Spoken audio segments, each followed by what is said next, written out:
The disappearance of Claudia Lawrence, the woman who walked into thin air. On the morning of March 18, 2009, 35-year-old chef Claudia Lawrence was supposed to start her early shift at the University of York.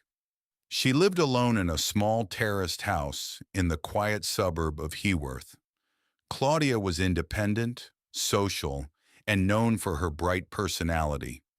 But that morning, she never arrived at work, and from that moment on, no one ever saw her again. The last known movements. The night before she vanished, Claudia spoke to her parents on the phone. She sounded normal, relaxed, chatty, making plans for the weekend. At 10:30 p.m., she sent her final text message. Her phone stayed active until just after midnight. Then, silence. The next morning, her bed was made. Her toothbrush was still wet. Her work clothes were missing. It looked like she had gotten ready for work and walked out the door. But she never made it to the bus stop. She never arrived at the university kitchen, and she never contacted anyone again. The investigation police initially treated the case as a simple missing person, but within days they realized something darker had happened. There was no sign of forced entry, no struggle, no theft. But there was one chilling detail.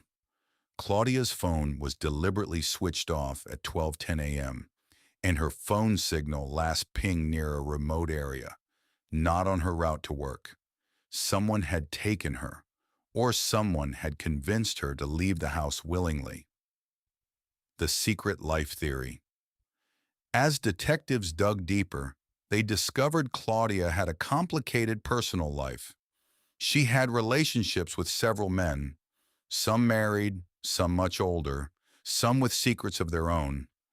Police believed one of these men might have been involved, but none of them cooperated fully.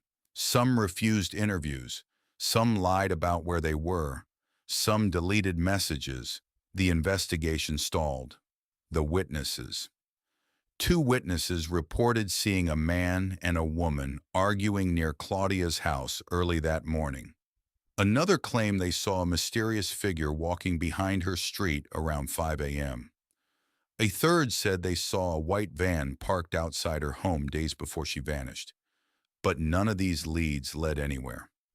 The suspects over the years, police arrested several men, a former boyfriend, a married lover, a colleague from the university kitchen, a man with a violent past.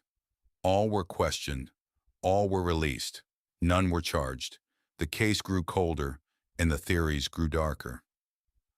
The theories. What happened to Claudia Lawrence? The secret relationship theory. Police believe Claudia may have been harmed by someone she knew, someone she trusted enough to open the door for. The abduction theory. Some believe she was taken on her way to work by a stranger or a stalker. The colleague theory. Several co-workers acted suspiciously, lied about their whereabouts, or refused to cooperate. The organized crime theory. A few investigators believe Claudia may have witnessed something or been involved with someone connected to criminal activity.